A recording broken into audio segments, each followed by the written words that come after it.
Ya, kita butuh yang kasar, ditempel aja di sini. Alah, aku nggak boleh. Astagfirullah. Aku nggak usah.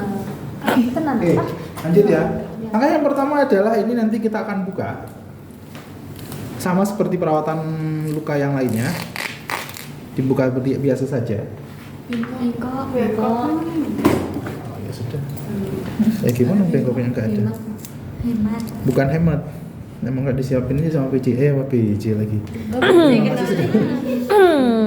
Ya emang kan? Iya. Siap salah gitu aja. Oke, lalu yang kedua nanti kita akan evaluasi, kita akan bersihkan bagian insersi yang ada di sini. Ini apa ya? Itu apa ini? Siapa tuh? Nggak tahu Pak. Ampun.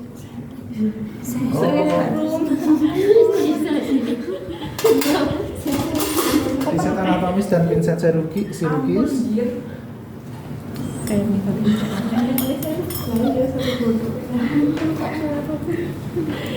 Harusnya ada buat buang sampah nggak ya? Ya maksudnya seperti ini. Nah, aduh. Emang nggak ada bangkok bengkok.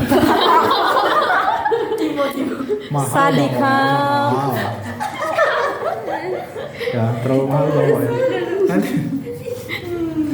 Nanti ini ngebersihinnya, bersihkannya itu mulai dari area terluar lebih dahulu, satu putaran seperti ini, kemudian baru di tengah seperti ini, satu putaran selesai, buang, ya, buang di sini. Iya nggak apa Pak.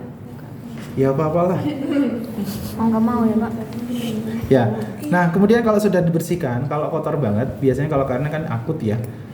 Nah kita akan lihat nanti di sini. Bang pegang dari situ.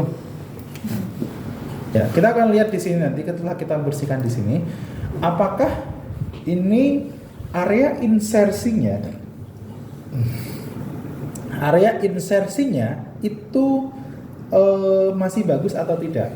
Kalau ada tanda-tanda infeksi, maka tanda-tanda infeksi ada nanahnya, kemudian insersinya lepas, gitu ya. Maka itu adalah tanda-tanda dari infeksi. Kita bisa tarik kesimpulan, kalau ada infeksinya, maka diagnosa yang muncul adalah kerusakan integritas jaringan kulit. Diagnosa yang kedua adalah infeksi atau risiko infeksi. Kayak di SDK itu nggak ada infeksi ya, adanya risiko infeksi ya. Saya nggak tahu kenapa kok nggak ada infeksi ya. Harusnya itu masuknya infeksi ya. Jadi diagnosa yang kedua. Nah, kalau tidak ada kerusakan integritas jaringan, hanya bagian jaringan kulit yang diinsersi, jaringan kulitnya yang dijahit, maka diagnosa yang muncul adalah gangguan integritas jaringan kulit. Tahu bedanya ya? Kalau kerusakan sama gangguan. Gangguan itu kan hanya dipasang di sini, ada gangguan terjadi sehingga tidak pada normalnya. Gitu. Kalau kerusakan ya rusak semuanya, ada tanda-tanda infeksinya juga. Nah, itu penting karena apa? Karena pokoknya kalau perawatan luka diagnosa buat itu pasti akan muncul. Karena akan menentukan kalau nanti pasiennya mengalami kerusakan integritas jaringan kulit atau ada tanda-tanda infeksinya, maka kita gunakan yang salep seperti ini. Tapi kalau tidak ada, karena dia hanya butuh untuk mengontrol supaya tidak terjadi infeksi, maka kita gunakan yang tulus seperti ini. Makanya orang pasca operasi dia hanya menggunakan tool seperti ini, tidak perlu yang namanya krim. Krim itu supaya autolisis nanti, tool itu supaya tidak terjadi infeksi. Ya, mau pakai yang mana? Kalau yang krim itu tinggal nanti dioleskan saja seperti ini. Ini dibuka ya. Bukan apa? Ya. Jangan hemat. Apa? Enggak. Yang dioleskan nanti adalah bagian insersinya sini saja. Ya, bagian infeksinya. Ya, kalau sudah dibersihkan. Kemudian kalau tool, taruhlah ini tidak infeksi ya. Ini masih bagus gitu. Tinggal dipotong aja yang ini.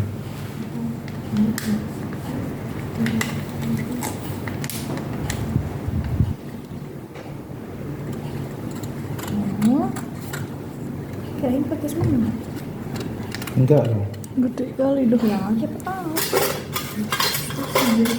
Ya kan saya ngasih tahu. Penting juga sih.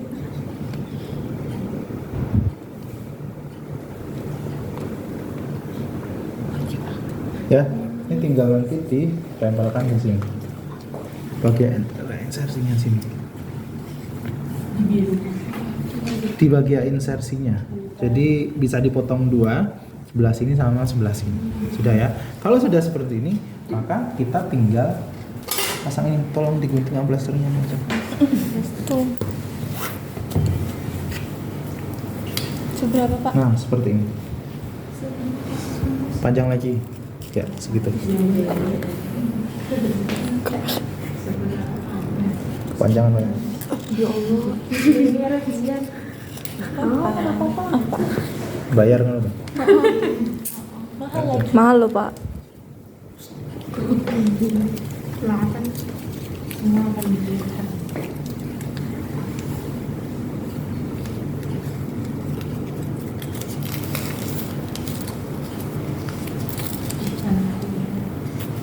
Kamu sama. Ya. Nah, seperti ini. Selesai pada pengukuran perawatan CVC kita. Ya. Nah, saya perlu tekankan kembali kenapa saya tidak merekomendasikan menggunakan yang warnanya coklat tadi, karena akan hanya sebagian di sini.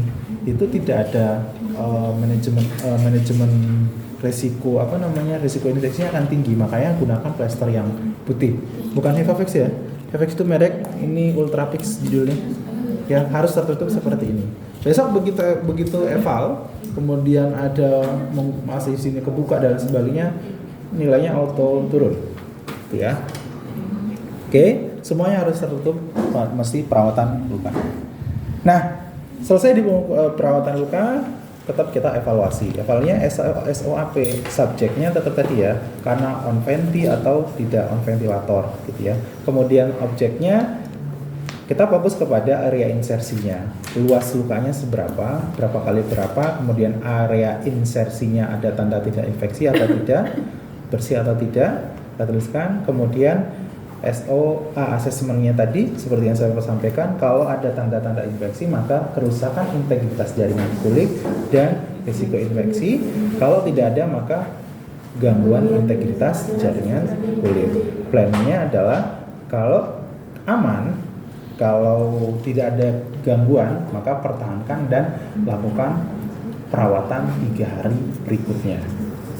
Kemudian selanjutnya adalah kalau ada tanda-tanda infeksi, maka cek infeksi kembali. Perlu saya tekankan kembali, tadi setelah saya menggunakan tool tadi, itu tidak lagi menggunakan NaCl cair kasar dan NaCl basah. Karena apa? Karena akan kondisi ketika basah di sini dia akan memperparah atau mengundang lebih banyak infeksi di situ.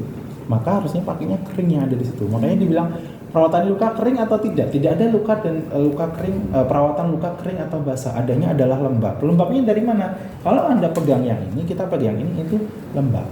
Kalau kita menggunakan krim itu juga lembab. Itu ya. Kalau kalian pegang hidung kalian seperti itu, coba dipegang hidung kalian, ya. Kemudian pegang seperti ini, gitu kan? Ada apa? Ada minyaknya. Iya. Itu lembab yang dimaksudkan. Ya. Oke, clear? Ada pertanyaan? Oke, kalau tidak ada